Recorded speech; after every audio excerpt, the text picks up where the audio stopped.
And a good Saturday morning to you. Welcome once again to Health Matters with Dr. Jim Warner of Warner Chiropractic in Rockford, Illinois.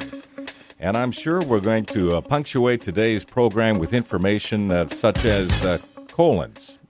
Absolutely. We're going to talk about colon health today, Fred, how to have a healthy colon. There are so many problems in our United States here where people get sick because their colons aren't healthy. And most people don't even think about that. As long as they go to the bathroom, some people just a couple times a week, they think everything's going fine. But that's not going to give you a healthy colon. And if you can keep that colon healthy, then you're going to help a lot of other things. Now, some people, if you watch TV or you read certain things, Fred, some people maybe go a little bit too far on this and say, they cured everything from cancer to you name it by doing colon treatments.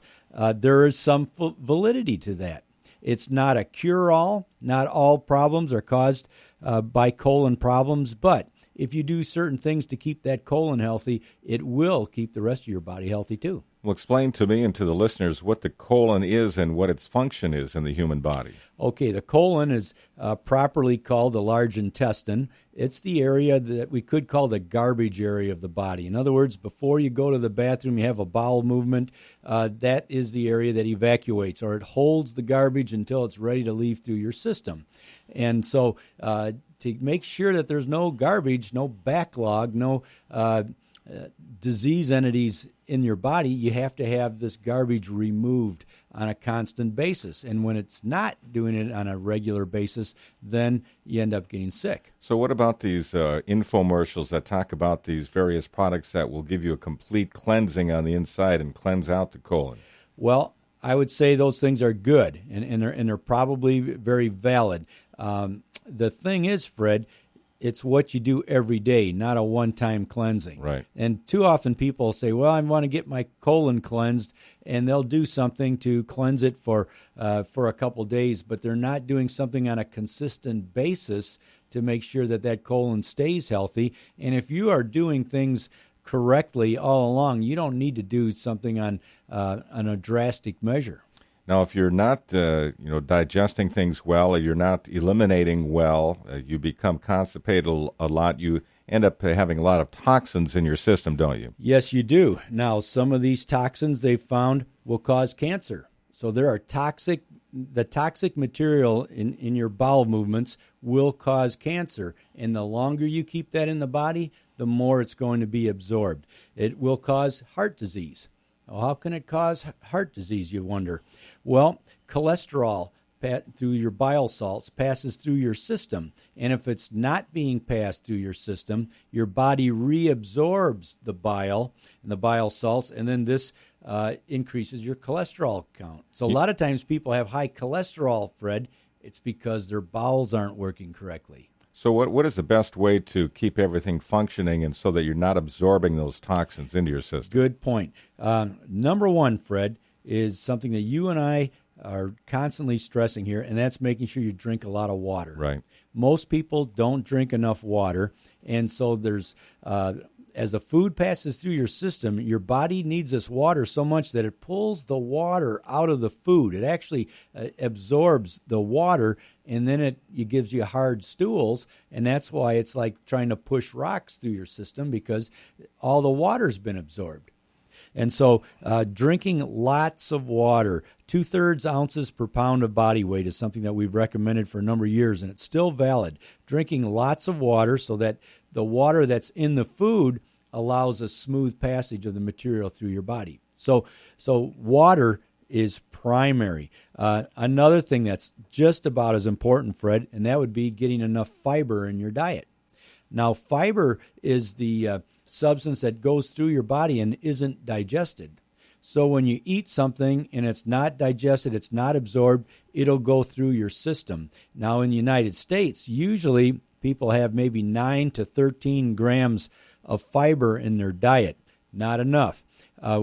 We should have 2 to 3 times that amount. What does the fiber do when it gets into your system? Okay, it passes through your system and takes all the junk out with it. So it helps to pull that stuff out of you. It absolutely does. That's all that it does, because there's no nutritional value in the fiber other than it goes through. You could eat sawdust, Fred, that your body would not digest, but it would go through your system, and it would be very beneficial for you. There was a time 20, 30 years ago when a bread company put sawdust in their bread and then said it was high in fiber. Well, it was. And it was. and there was nothing wrong with that. But it would be something that would be beneficial. So getting a lot of fiber. So you need maybe 25 to 35 grams of fiber per day. Some say 50 grams would be ideal. Well, you get maybe 2 grams of fiber in a banana. So you'd have to eat about 25 bananas. That's a lot of fiber. Yeah. Almost 3 grams in an apple. An apple has a little bit more. Carrot sticks give you some. Raw fruits and vegetables are good. Dried peas, beans, whole grains are important. Oatmeal is excellent. And that's why they say, well, oatmeal is good for your cholesterol and good for your heart. And the reason is because it's high in fiber that passes through your system. And so your body doesn't absorb the bile salts, which raises your cholesterol. I've seen those commercials for oatmeal, and they're saying it helps lower your cholesterol. I didn't understand it was because of the fiber. That is the reason why it does that. So it's very, very important to get enough fiber. Nuts are pretty good, and popcorn and such. These are good things for fiber because they're not absorbed and they pass through your system. So instead of taking a drug like Lipitor, you could simply increase your fiber intake. Cholesterol is not caused from a Lipitor deficiency. It's caused from a fiber deficiency. But it's a lot easier just to take the purple pill or whatever type of color that pill is and not try to get to the source of the problem, which is a diminished amount of fiber in the American diet. So two basic things that are very simple to remedy a problem with your colon or your digestion is simply water and fiber. Water and fiber. Another thing that's good is acidophilus, the good yogurt, the bacteria, the good bacteria that you get in yogurt.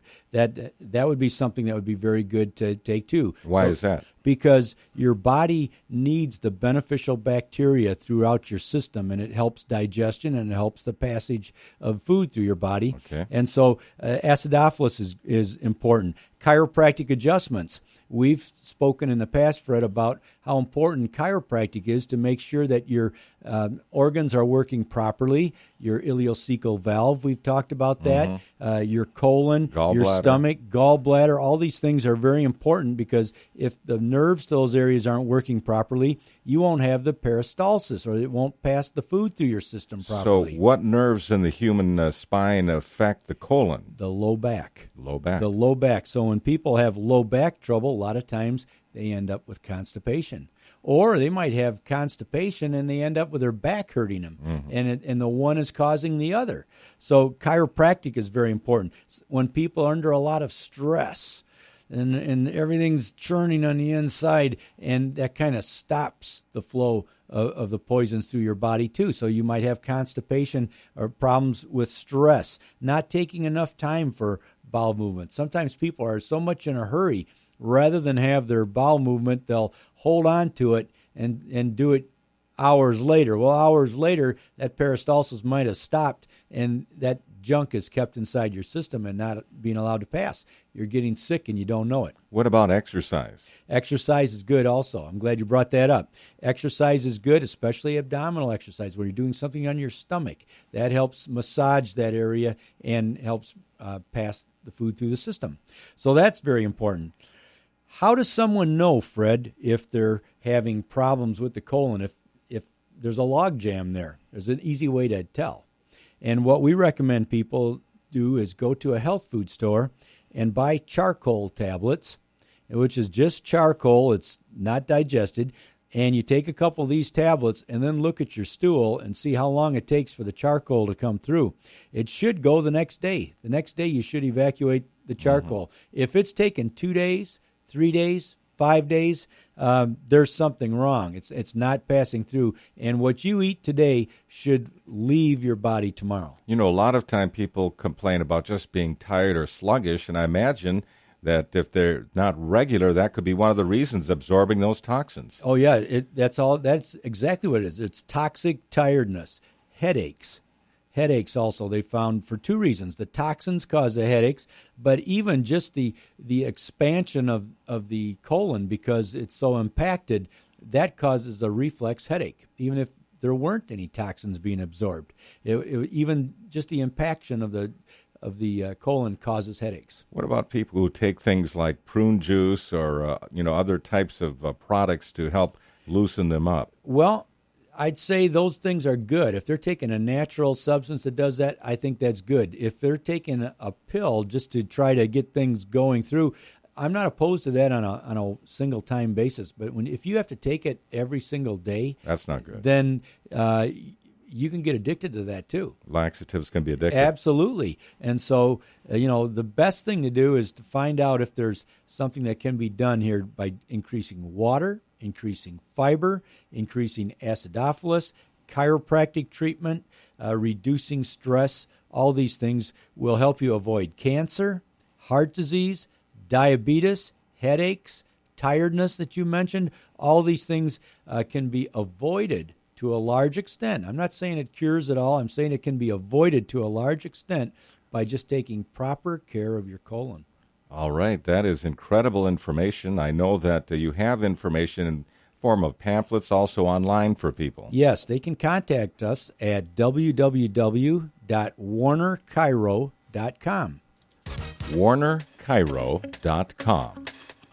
And the phone number is 815-398-8111. That is Warner Chiropractic at 4855 East State Street, Rockford, Illinois, with Dr. Jim Warner. Dr. Jim, thanks so much. Thank you. Have a wonderful day today. And that will punctuate our program for today on Health Matters.